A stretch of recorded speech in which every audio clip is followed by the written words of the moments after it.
you know what the best weapon in Minecraft is? The answer may surprise you. Also, I'll be showing you how I got infinite shulker shells and shulker boxes.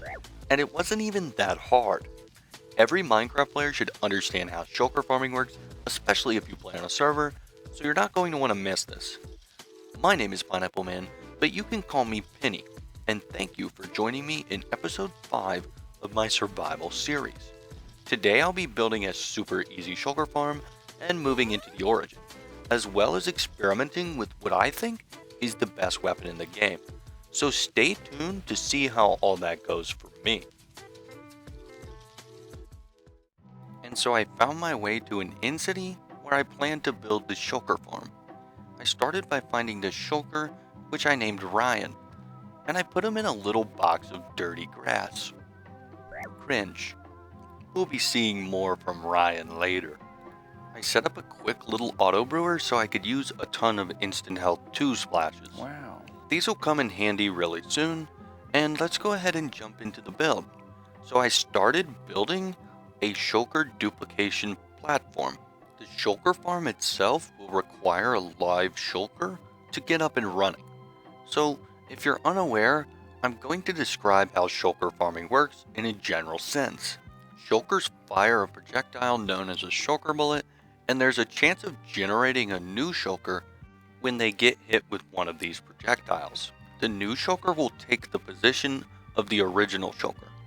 There are 3 main conditions that must be met for this to occur. The shulker must have its lid open.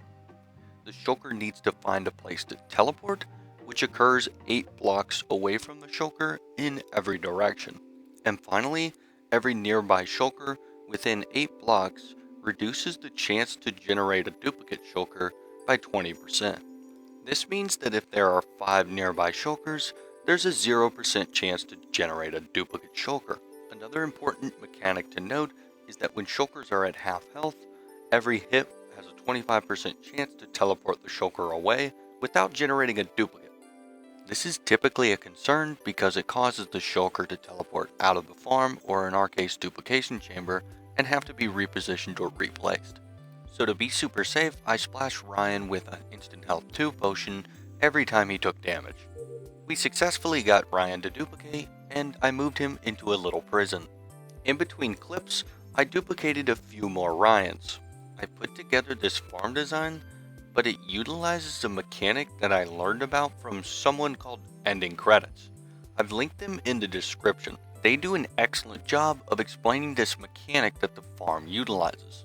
So in the center, there's a pretty standard reaction chamber where the shulker is repeatedly attacked by a snow golem and attempts to attack back, but the only way the shulker bullet can go is into the shulker.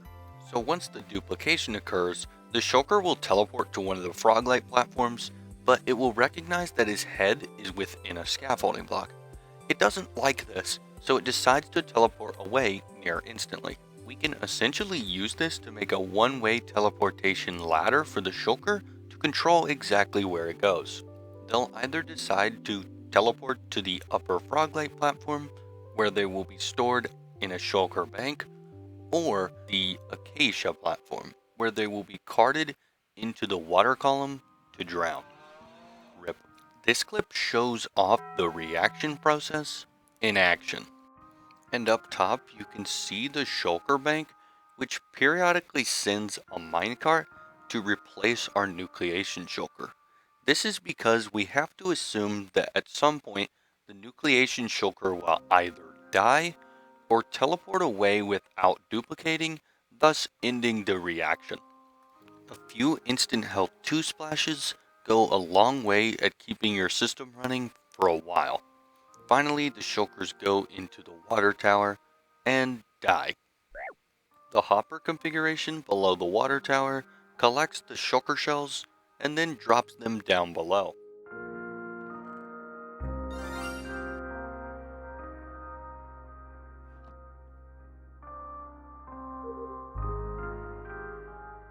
I made it back to the overworld, and I'm really pleased with how the shulker farm turned out.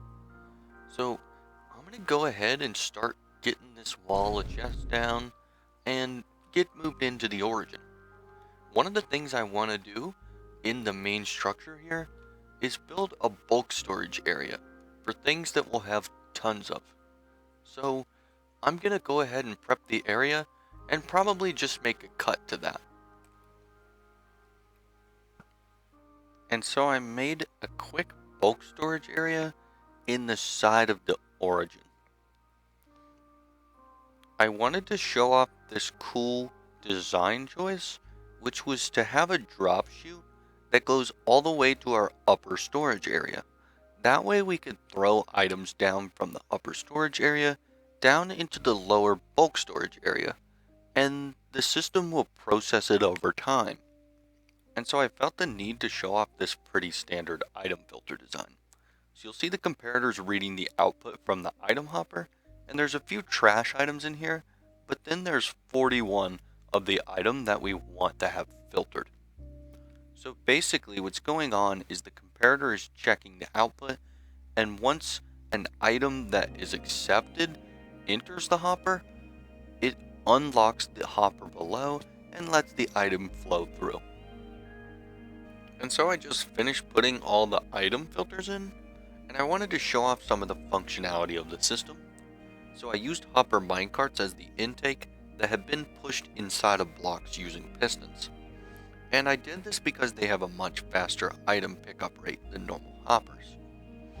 So I threw some firework rockets in the machine since they're not filtered, and I wanted to just show off the barrel at the end, which collects the unfiltered items. Then I took a quick trip up top to show off the functionality of the drop chute at the future storage area.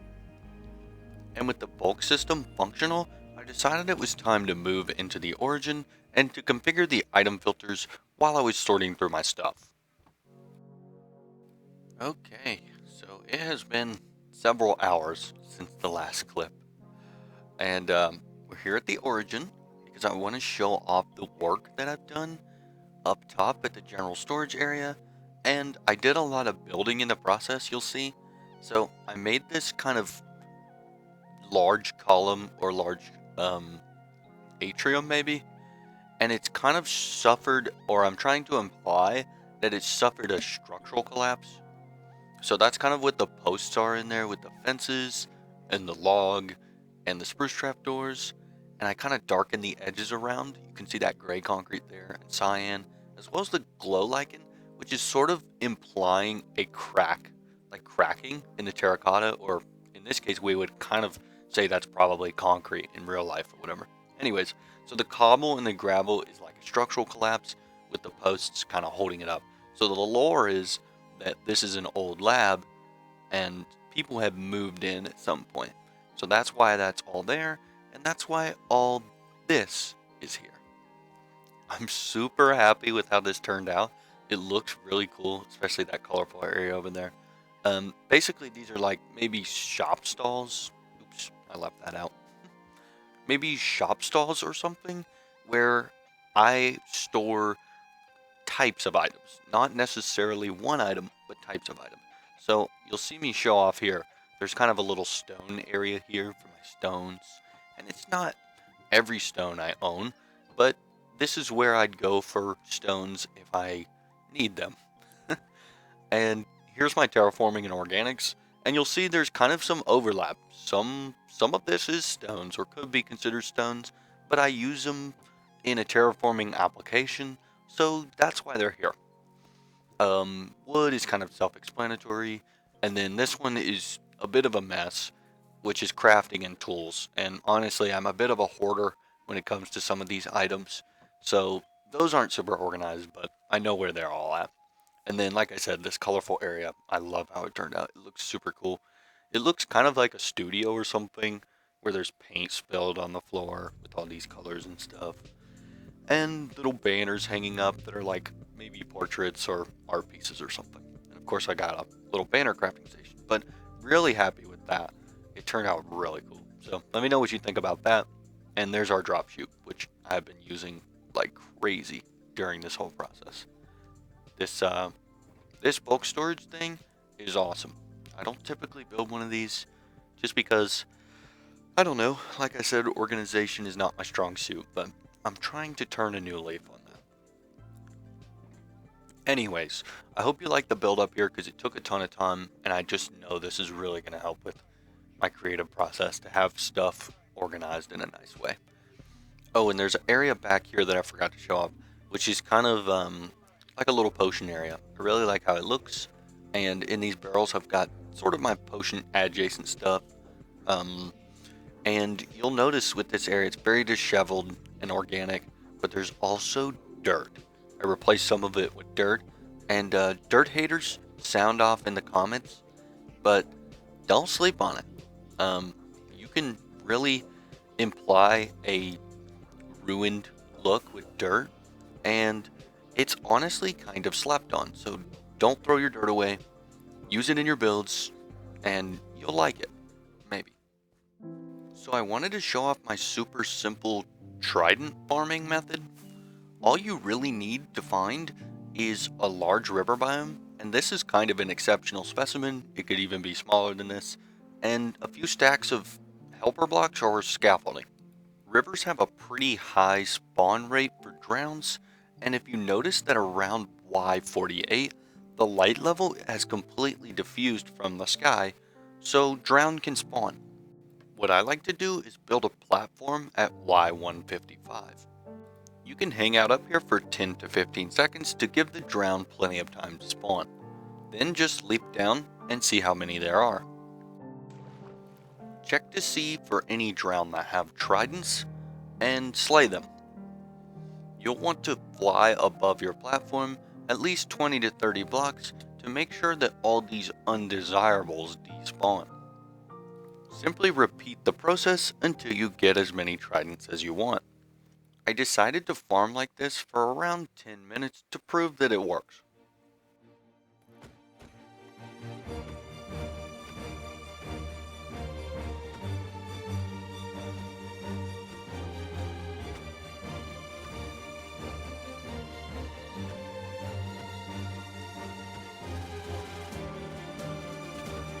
And so in 10 minutes, I managed to see around 20 trident guys and got 2 tridents. I took a quick trip to the Enderman farm to get these boys fixed up. And hey, that's just in time for today's science.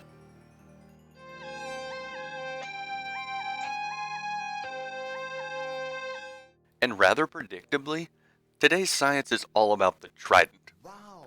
Okay, so I'm actually prepared to show off a few experiments with the Trident, and the one thing I wanted to show off was Riptide. It turns the projectile into whatever this is. So it's kind of neat, and it's useful for travel, especially if you have an elytra. But one thing you'll notice is your hitbox size actually changes when you use Riptide. It looks like the same hitbox size as the elytra, I think. So one of the things I wanted to test was, are you actually a projectile? So can I activate this target block? So let's give that a try. Nope. And no. Okay, so you don't actually become a projectile. Interesting. Alright, well I'm going to take a second to show off what the Trident can and can't activate as far as redstone components go.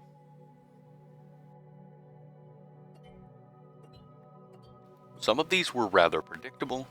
One thing to note about the lightning rod is that if you have this channeling trident, you'll actually be able to activate the lightning rod during a thunderstorm. There's an unenchanted trident in here, and I'm just going to see if the dispenser can fire it. No. Okay, that's kind of disappointing. One cool thing about loyalty is it can actually clip through walls. So check that out. You can actually activate things through walls, like hidden pressure plates, and you could have, I don't know, secret rooms or something. It's kind of neat. Okay, so most are familiar with this, but you can use knockback on armor stands. I'm gonna show off real quick. All right, that's the sprint hit. Let me go ahead and show off a non-sprint hit. So you'll notice that the sprint hit actually does go a little further. And it actually goes further than this, but I hit it at an angle. Anyways, a cool thing about the Riptide Trident, and I'm going to show this off here with my fire aspect sword, is that the melee projectile attack thingy, Riptide itself, that actually does the damage and applies the enchantments from the main hand. So you can see, obviously the Trident doesn't have fire aspect, it can't have that in survival.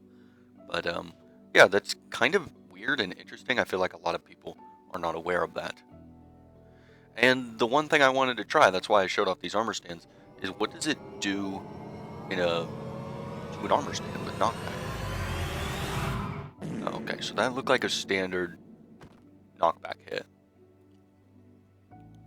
So let me verify. Let me move. I guess let me try moving forward. Okay. Sweet. Alright, well, that went way farther than that, but I think it's because I hit it at an angle. So let me just hit. Let me just hit it at not an angle. Let's see. Alright. Boom. Okay. Yeah, no, they go to the same place. That's honestly kind of disappointing. I was kind of hoping that it would add the velocity of the Riptide to the armor stand hit. So, kind of disappointing. Okay, I cut this clip down because this segment was really long, but I just wanted to see how much damage each Trident type did. So with the ranged attack, it took about 4 hits to crack the golem. With the melee, it took 3. And then with the Riptide attack, it took 2. So it seems like the Riptide is the strongest, the melee is middling, and the ranged is the weakest. And it almost seems like the Riptide applies the crit every time. So I wouldn't be surprised if the damage was just identical to the melee. Okay, so here I wanted to show off this mechanic where you can actually light a campfire or a candle with a flame bow or a flaming projectile. So we're going to make sure that the Trident can actually do this. And yeah, it seems like you can definitely do this with the Trident. And I'm pretty certain if that worked, then this will work. So I wanted to show off this mechanic, which I feel is pretty well known, but if your loyalty Trident returns to you while your inventory is full, it just floats around your player. And check this out, because the hitbox can still interact with things. That's kinda cool. Next, I wanted to see if it was possible to destroy it when it's in its entity form. So it looks like it can be on fire, but it doesn't die like some other entities would. So Tridents are probably fire resistant. Eventually the fire does go out, just like any other entity. And if you take it underwater, it instantly puts the fire out. And I wanted to show off a pretty well-known mechanic with the Riptide Trident. If you rip and then throw an Ender Pearl pretty soon after, it'll apply the acceleration of the rip to the Ender Pearl. And you can travel like hundreds of blocks with this. It's pretty cool. Let's see. Let me rip it back. There you go. And it's pretty easy to do. There you go. Check that out. That's got to be like probably 200 blocks, and that wasn't even like at an optimal angle. Anyways, that is probably one of the more useful things with the Trident. But in general, the Trident is just kind of one of my favorite items in the game. It's just a really fun weapon. But this is the reason that I think the Trident is the best weapon in the game. Because if you're like me, you like to have a ranged weapon at all times, and a melee weapon, and the Trident pretty much is both of those things. So you'll free up 2 inventory spaces because you get rid of your bow and arrow, and then replace the sword with the Trident. So, I don't know. You should try it out for a little while. Save you a couple inventory spaces. It might change your life. So what should we put on the map next episode? Leave your suggestions in the comments. And I do think that's all I've got time for today. If you made it this far, I'd love if you had a click on the Survival Series playlist on the left. It really helps me out, and I know you'll probably like it. Also, since you're here, it means a lot to me. And if you wouldn't mind subscribing, it's free, and it increases my serotonin levels. And stay tuned because next episode I'll be upgrading the Origin and adding some really fun stuff to the Science Plaza. You're not going to want to miss it. I'll see you there.